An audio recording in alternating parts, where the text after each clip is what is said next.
이스라엘이 가나안에 입성하기 전 모세의 말기에 일어난 것들이 뼈대를 이루고 있습니다. 역사적 배경은 신명기 서두에 기록된 모세의 훈사에서 볼 수 있습니다. 모세는 가나안을 목전에 두고 현재 이스라엘에 처한 중대한 상황을 강조하기 위해 지난날 애굽에서 시나이 광야를 거쳐 현재에 이르기까지 이스라엘이 경험한 과거 사건을 들춰보이고 있습니다. 모세는 이 후순사에서 과거 이스라엘의 역사를 뒤돌아보아 앞으로 이스라엘이 하나님 앞에 어떠한 자세와 마음가짐을 가져야 하는지, 나아가 가나안에 입성해 하나님 보시기에 어떠한 행실로 기쁨과 영광을 돌려드려야 하는지를 결정할 수 있는 단초를 제시하고자 했습니다. 곧 모세는 지난날 이스라엘이 경험한 과거 역사를 똑똑히 바라보아 깨닫게 하여 하나님의 계획과 언약 가운데 이스라엘의 미래 역사를 지금에 이끌어 올바로 인도하고자 했던 것입니다. 그렇지만 하나님의 사랑과 계획 안에 이스라엘이 거하고 아니 거하고의 선택은 모두가 이스라엘의 결정에 달려 있었습니다. 모세도 아론도 여호수아도 그 누구도 이를 대신할 수 없었습니다.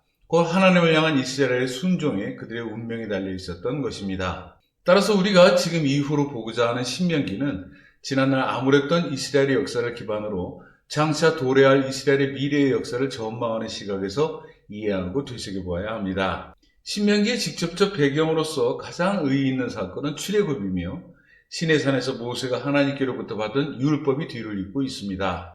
여기서 출애굽은 이스라엘의 구속과 속박의 종말을 구하고 이후 하나님께서 이스라엘의 주인이 되시고 왕이 되시는 한 나라로서의 또 다른 시작을 의미합니다. 따라서 이스라엘의 입장에서는 그들 역사에 비추어 일대 구속사적인 의의를 갖습니다. 그럼에도 이스라엘은 그때까지 국가로서 영토도 체계도 지위도 그 어느 것 하나 보유하고 있지 못했습니다. 이러한 이스라엘의 처지와 형편을 보시고 하나님께서 그들에게 밝히 보이신 사건이 곧 시내산에서의 언약입니다. 언약의 주요 골자는 신정체제 국가로서 이 세상에 등장하게 되는 이스라엘의 국가됨에 관한 것이었습니다. 그렇다면 시내산에서의 언약은 하나님께서 친히 이스라엘의 주권자가 되셔서 자기 백성을 애굽에서 구출하셨고 이후로 이스라엘의 모든 행사를 하나님께서 친히 다스리시게 되었기에 이스라엘은 하나님 사랑에 기초한 율법에 따라 하나님께 순종하고 충성해야만 하는 당위를 고추 세울 수 있는 결정적 단초가 되었습니다. 이 같은 내용이 고스란히 담겨있는 기록이 다름 아닌 신명기입니다. 그런데 이스라엘은 현재 가나안을 목전에 두고 그나마 신정체제는 이루었을지언정 아직도 제 것이라 할 수 있는 영토는 소유하고 있지 못했습니다. 이러한 이스라엘의 형편과 처지를 딱히 보신 하나님께서 애굽에서부터 줄곧 이스라엘에게 밝히 보여주시며 그들에게 시시때때로 약속해 주셨던 유업이 곧 젖과 꿀이 흐르는 가나안 땅이었습니다. 시내산에서 모세의 율법 전수 사건 이후 이스라엘은 지금의 팔레스타인 남부 광해지대를 지나 사해 동편 인근 계곡을 따라 북상하기 시작했습니다. 여기서 이스라엘은 비교적 작은 소국들과 대결하면서 선민으로서 그들의 위상을 신압으로 다져가기 시작했습니다. 그들이 꿈꾸고 있었던 가나안은 요단강 서편에 자리를 잡고 있었습니다. 제로나기의 신명기는 이때 가나안을 목전에 두고 그곳 요단강을 건너기 직전에 일어났던 일들을 기록하고 있습니다. 신명기를 이해함에 있어서 가장 중요시해야 할 시각은 신명기가 곧 하나님의 언약이라는 사실입니다. 지난날 이스라엘은 애굽에서 세상의 권력에 철저히 예속되어 있었습니다. 그러나 하나님의 긍휼의 시 가운데 저들은 속박으로부터 자유를 얻게 되고 시내산에서 언약을 통해 하나님과 또 다른 계약 관계에 들어가게 됩니다. 곧 애굽에서의 속박은 하나님의 친정으로 대체되었던 것입니다. 그렇지만 시내산에서의 계약이 하나님과 이스라엘의 관계에서 최종적인 것은 아니었습니다. 그것은 앞으로 전개될 하나님과 이스라엘 간의 특별한 관계의 시작에 불과했던 것입니다. 이 계약은 때때로 변경되어야 할 필요가 있었습니다. 그 이유는 하나님이 변하셨기 때문이 아니라 이스라엘이 때마다 하나님께 대한 충성을 새롭게 서약하고 하나님 사랑 안에 온전히 거하고 있다는 사실을 다시금 나타내 보이고 확인해야 할 필요가 있었기 때문입니다. 이 같은 충성의 서약과 하나님을 향한 사랑의 고백이 유지되었느냐 그렇지 않았느냐가 곧 지난날 이스라엘의 역사가 되었던 것입니다. 지금의 우리 또한 그때 이스라엘이 처한 환경과 다를 것이 없다고 봅니다. 왜냐하면 그때와 마찬가지로 하나님을 향한 서약과 고백이 우리 인생의 도상에서 우리 마음과 생각에 담겨져 있느냐 그렇지 않느냐가 곧이곧대로 우리의 신앙 역종으로 고스란히 남을 것이기 때문입니다. 서약하든지 배반하든지 이제 선택은 이스라엘의 몫입니다. 담을 것인지 버릴 것인지 이제 선택은 우리의 몫입니다. 이에 대한 향배를 밝히 보여주고 있는 기록이 신명기입니다. 앞서 신명기를 하나님의 언약이라고 표현하는 것은 바로 이 때문입니다. 작을 것인지 클 것인지 그 선택 또한 우리의 몫이 될 것입니다. 다시 본문으로 돌아가 바산왕 옥의 영토는 요단강 동편과 길라 북편의 비옥한 지역에 터잡고 있었습니다. 바산의 수도는 에드레이와 아스타롯 두 곳이었는데 그곳에는 6개의 견고한 성읍들이 산지에 있었습니다. 옥은 아모리 족속에 속했고 느바임 족속 중 최후의 생존자로 일컬어졌습니다. 유대인의 전승에 의하면 바산 족속은 거인이었다고 하는데 일례로 옥이 사용한 길이 4m, 폭 1.8m의 철 받침대가 부착된 나무 침대가 이를 징하고 있습니다. 바산 족속의 성읍은 높은 성벽으로 둘러싸여 있었고 그곳에 정착하고 있었던 자들도 심히 많았습니다. 참고로 본장의 배경으로서 지리적 경계를 살피면 다음과 같습니다. 우선 헤르몬산은 요단강에 유입되는 여러 지류의 발원지가 되는데 시돈 사람들은 이곳을 성경의 표기대로 시련, 아모리는 스닐이라고 불렀습니다. 한편 길앗은 요단강 동편에 위치한 곳으로서 북쪽으로는 아르못강이, 남쪽으로는 아르논강이, 서쪽으로는 요단 계곡이, 동쪽으로는 광야를 경계로 삼고 있습니다. 그리고 이 지역 중앙에 야복강이 동서로 흘러 이것을 둘로 갈라놓았습니다.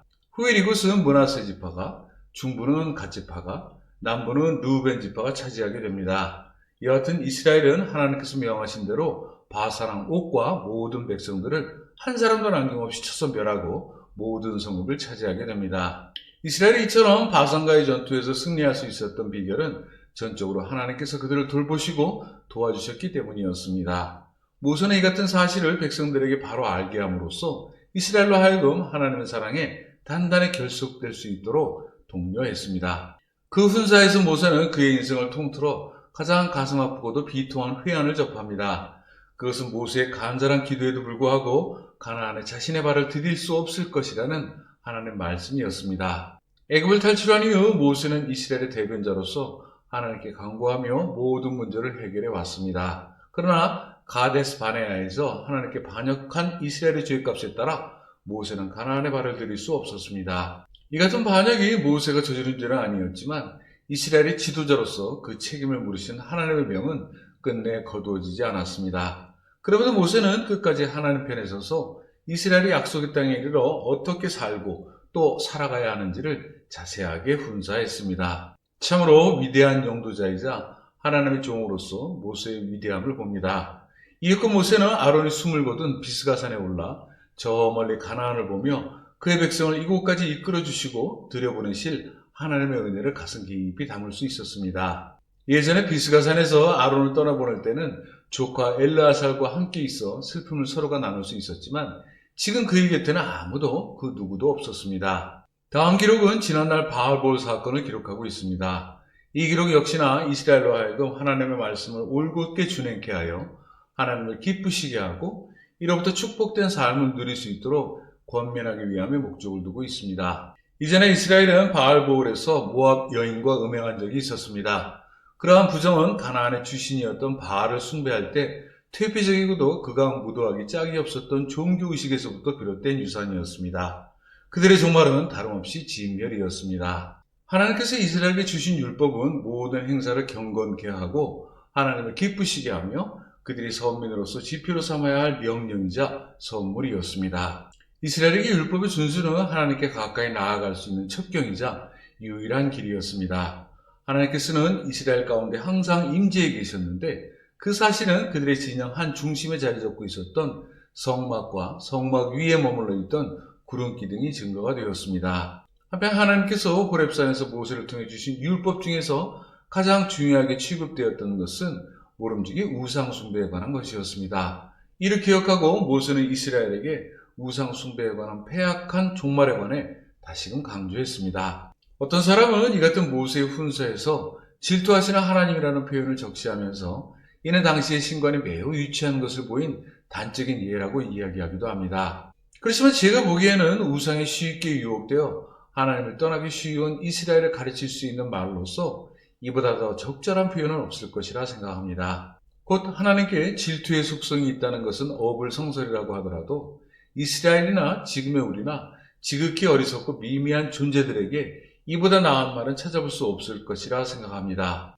그만큼 하나님께서는 우상 숭배에 관하여 그때나 지금이나 엄히 경계할 것을 명하고 계신다는 의미로 바로 새겨둬야 할 것입니다. 그런데 이스라엘은 끝내 우상 숭배의 죄로 인해 인류 역사에서 자취를 감추고 끝내 재기할 수 없었음을 지금의 우리는 익히 잘 알고 있습니다. 하나님의 율법을 지켜 행하면 이 땅 위에서 번영하고 창대케 된다는 것은 구약의 한결같은 정신이지만 이는 바로 보면 극히 제한적이고도 현세 지향적인 결점을 갖고 있습니다. 곧 미완성의 축복인 것입니다. 왜냐하면 신약에 이르러 이 정신은 예수님을 믿어 영원한 천국에 이룰 수 있다는 완전한 축복으로 승화되고 있기 때문입니다. 그렇지만 당시 이스라엘의 형편과 처지에서 이러한 정신은 결코 잘못된 것은 아니었다고 볼 수 있습니다.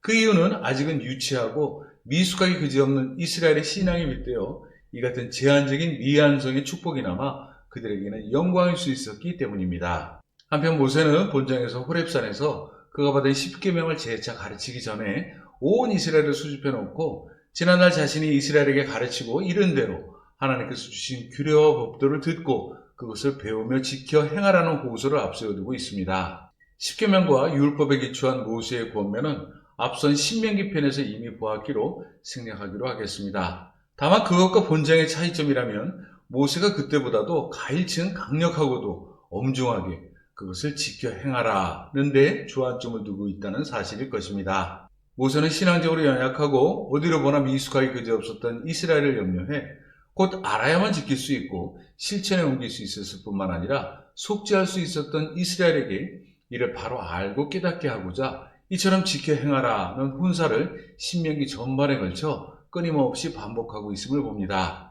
그것은 어쩌면 훈사가 아니라 한 맺힌 절규였다고 해도 과언은 아닐 것입니다. 이 세상에서의 날면 삶이 경각에 붙여진 상황에서 모세에게 어떤 미련이 남아있고 아쉬움이 있어 이처럼 한 맺힌 훈사를 거듭했을까 생각도 해보지만 그처럼 모세는 하나님께 붙들려진 이스라엘의 위대한 영도자이자 지금 우리에게 있어서는 위대한 신앙의 조상이었음을 본장을 통해 다시 보게 됩니다. 신명기의 계획은 이전과 같이 본편과 전편으로 정리해 두겠습니다.